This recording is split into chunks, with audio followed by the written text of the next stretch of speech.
پھر مجھے دھمکی بھی دی تھی کہ وہ مجھے اغوا کر لے گا۔ اس نے یہ بھی کہا تھا کہ میں نے اگر حماد کو بتا بھی دیا تو وہ مجھے قتل کرا دے گا، میں شاید اس سے انتقام لوں۔ خیر، تم یہاں کی چھوڑو، اپنی بتاؤ کہ کب یہاں سے روانہ ہو رہے ہو؟ ارتگین نے کہا کہ اب مزید مجھ سے کچھ نہ پوچھنا، بس تم یہاں سے چلی جاؤ۔ رات کا آخری پہر گزر رہا تھا۔ سبیلا نے ارتگین کا ایک ہاتھ اپنے ہاتھ میں لیا اور اس کو چوما اور پھر اپنی آنکھوں سے لگایا اور واپس اپنے خیمے میں آ گئی۔ خیمہ گاہ میں وہی سکوت تھا جو پہلے تھا۔ ان لوگوں کو جاگنے کی کوئی جلدی نہیں تھی۔ ارتگین ان کے بے تاج بادشاہ کا محافظ خاص تھا، اسے گھومنے پھرنے کی کوئی چیز اٹھا لے جانے سے کوئی نہیں روک سکتا تھا۔ ارتگین نے جب دیکھا کہ سبیلا اپنے خیمے میں پہنچ گئی ہے تو وہ سیدھا خیمہ گاہ میں آیا اور اپنے خیمے میں داخل ہو گیا، اپنا سفری سامان باندھا اور رسد والے خیمے میں جا داخل ہوا اور وہاں سے پانی اور خوراک کا ذخیرہ نکال کر اپنے تھیلوں میں ڈالا۔ پھر وہاں سے جانوروں کے باندھنے والی جگہ پر آ گیا، وہاں سے ایک اونٹ کھولا، اس پر زین کسی، سامان باندھا، اس پر سوار ہوا اور اسے اٹھا کر روانہ ہو گیا۔ سبیلا اپنے خیمے کا تھوڑا سا پردہ ہٹا کر سب دیکھ رہی تھی۔ اسے خیمے سیاہ ڈھیریاں نظر آ رہے تھے۔ سبیلا کا دل زور زور سے دھڑک رہا تھا۔ کچھ دیر بعد اسے خیموں سے دور ایک اونٹ کا ہیولا نظر آیا۔ سبیلا کے دل سے دعا سرگوشیاں بن کر نکلنے لگی۔ اونٹ کا ہیولا چھوٹا ہوتا ہوتا دور ہوتا گیا، پھر وہ ہیولا سبیلا کے آنسوؤں میں چھپ گیا۔ سبیلا بستر پر جا گری اور اس کی آنکھ لگ گئی۔ سبیلا کی جب آنکھ کھلی تو آدھا دن گزر گیا تھا۔ وہ اٹھ بیٹھی، اسے رات کی بات یاد آئی تو اسے خوف محسوس ہونے لگا، جیسے ارتگین اسے دھوکہ دے کر حماد کو سب بتا دے گا۔ وہ خیمے سے باہر نکلی اور ارتگین کے خیمے کا پردہ ہٹا کر دیکھا تو اس کے ہتھیار تیر کمان، تلوار، خنجر اور سامان وغیرہ نہ تھا۔ سبیلا ارتگین کے خیمے سے نکل رہی تھی تو حماد اپنے خیمے سے باہر آ گیا۔ اس نے سبیلا کو اپنے پاس بلا کر پوچھا کہ وہ ارتگین کے خیمے میں کیا لینے گئی تھی۔ سبیلا نے اپنے چہرے پر گھبراہٹ کا تاثر پیدا کرتے ہوئے کہا کہ میں ارتگین کو دیکھنے گئی تھی کہ وہ اپنے خیمے میں ہے یا نہیں، مگر وہ نہیں ہے۔ مجھے ڈر ہے کہ وہ زندہ نہیں ہے بلکہ قتل ہو چکا ہے۔ حماد نے پوچھا کہ قتل؟ یہاں کون کسی کو کیوں قتل کر سکتا ہے؟ سبیلا نے کہا کہ گوگیل نے ارتگین کو غائب کر دیا ہے اور اب میری باری ہے۔ میں نے آپ کو پہلے نہیں بتایا تھا کہ آپ مجھے پہلے جب یہاں لائے تھے تو گوگیل نے مجھے دھمکیاں اور لالچ دے کر منوانے کی کوشش کی تھی کہ میں آپ سے بھاگ کر اس کے پاس چلی جاؤں، مگر میں نے اسے کہا تھا کہ میں اپنے آقا کو دھوکہ نہیں دے سکتی۔ اس کے بعد وہ اب آیا ہے۔ گزشتہ رات میں آپ کے ساتھ آپ کے خیمے میں گئی تھی، آپ سو گئے تو میں وہاں سے نکل کر اپنے خیمے میں جانے کی بجائے پانی کی طرف چلی گئی تھی۔ گوگیل شاید میرا پیچھا کر رہا تھا، وہ میرے پاس آ گیا اور مجھے ورغلانے لگا۔ میں نے اسے ٹالنا چاہا تو اس نے میرے ساتھ دست درازی شروع کر دی۔ میں اپنے آپ کو اکیلی سمجھ رہی تھی کہ اچانک وہاں ارتگین آ گیا۔ وہ مجھے بتائے بغیر میری حفاظت کے لیے مجھ سے کچھ دور تھا۔ گوگیل نے اسے آپ کا غلام سمجھ کر بہت سی گالیاں دی اور وہاں سے چلے جانے کو کہا، مگر ارتگین نے بڑی دلیری سے کہا کہ وہ اپنے آقا کی عزت پر اپنی جان قربان کر دے گا۔ گوگیل نے اسے کہا کہ یہ رات تمہاری زندگی کی آخری رات ہے، اگر زندہ رہنا چاہتے ہو تو اپنے آقا کے خیمے میں جا کر سونا۔ پھر گوگیل وہاں سے چلا گیا۔ ارتگین مجھے میرے خیمے میں چھوڑ کر چلا گیا۔ میں جانتی ہوں کہ گوگیل درندہ ہے، اسی نے رات کو ارتگین کو غائب کروایا ہے۔ حماد غصے سے پھنکارنے لگا۔ اس نے گوگیل کو بلایا اور کہا کہ میں جانتا ہوں کہ تم قبیلے کے سردار ہو، لیکن تم بھول گئے کہ میں کون ہوں۔ میں تمہیں بخش دوں گا، میرا آدمی میرے حوالے کر دو۔ گوگیل نے حیران ہو کر پوچھا کہ کون سا آدمی؟ حماد نے کہا کہ ارتگین، میرا محافظ، جو گزشتہ رات تمہارے اور سبیلا کے درمیان آ گیا تھا۔ گوگیل حیران و پریشان ہو گیا۔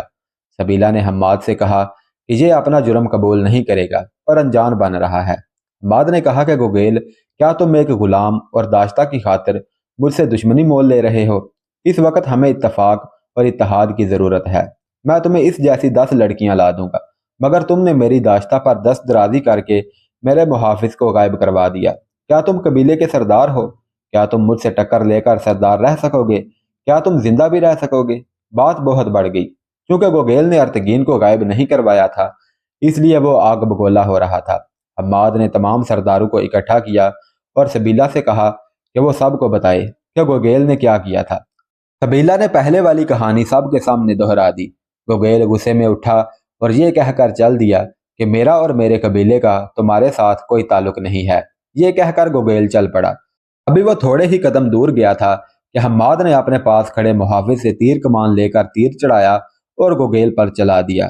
تیر گوگیل کی پشت میں پیوست ہو کر آگے نکل گیا۔ گوگیل نیچے گرا اور تڑپنے لگا۔ پھر وہ ٹھنڈا ہو گیا۔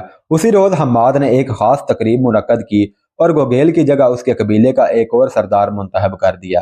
حماد نے سب سے کہا کہ میں جانتا ہوں کہ میرا محافظ مجھے واپس نہیں ملے گا، کیونکہ گوگیل نے اسے قتل کر کے اس کی لاش کہیں دبا دی ہوگی۔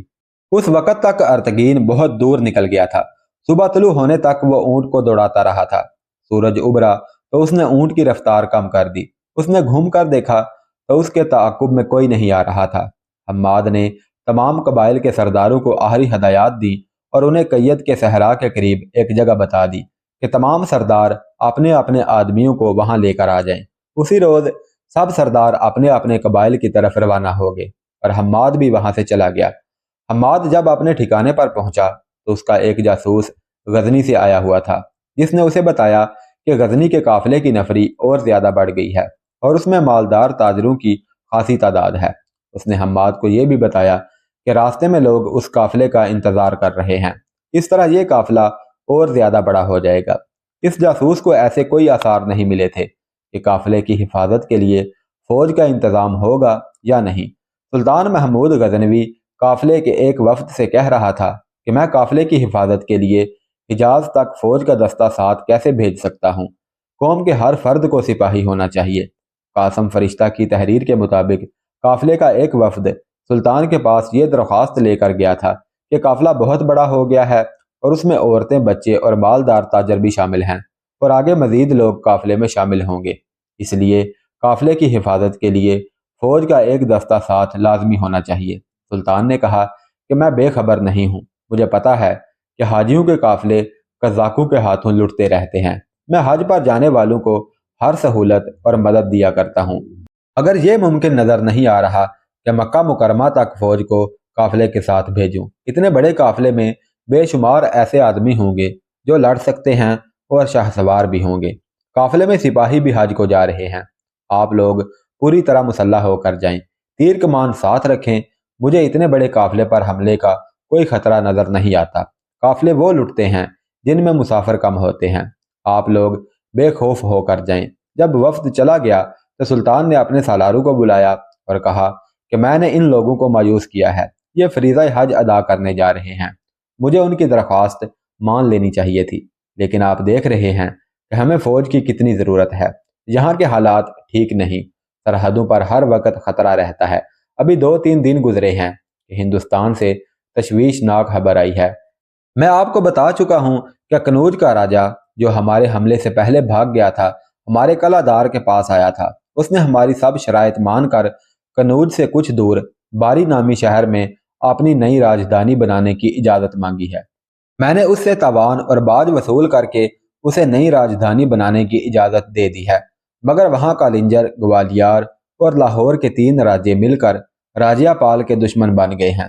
کنوج سے پیغام آیا ہے کہ یہ راجے راجیہ پال کو اپنے ساتھ ملانے کی کوشش کر رہے ہیں اور انہوں نے ہمیں شکست دینے کے لیے ہمارے خلاف اپنا متحدہ محاذ بھی بنا لیا ہے۔ معلوم نہیں کہ ہمیں کب ہندوستان کو کوچ کرنا پڑ جائے۔ حج کا قافلہ روانہ ہونے والا تھا۔ سلطان کے پاس جو وفد گیا تھا اس نے سب کو کہہ دیا کہ سب مسلح ہو کر جائیں۔ ہتھیاروں کی فراہمی کے لیے قافلے کی روانگی 1-2 دن کے لیے ملتوی کر دی گئی اور اسی وقت سلطان کو اطلاع دی گئی کہ کوئی ارتگین نام کا آدمی جو کہ بہت بری حالت میں ہے کہتا ہے کہ میں بہت دور سے آیا ہوں اور سلطان سے ملنا چاہتا ہوں۔ یہ بھی کہہ رہا ہے کہ حاجیوں کے قافلے کو ابھی روک کر رکھو۔ سلطان حاجیوں کے لیے ضروری کام بھی چھوڑ دیا کرتا تھا۔ اس نے ارتگین کو فوری بلا لیا۔ وہ تو زندہ لاش بن چکا تھا، منہ کھلا ہوا تھا اور آنکھیں بند ہوئی جا رہی تھیں۔ وہ کھڑا رہنے کے قابل بھی نہ تھا۔ اسے سہارا دے کر بٹھایا گیا، اسے مشروب پلائے گئے، کچھ کھلایا گیا تو اس کے ہوش ٹھکانے آنے لگے۔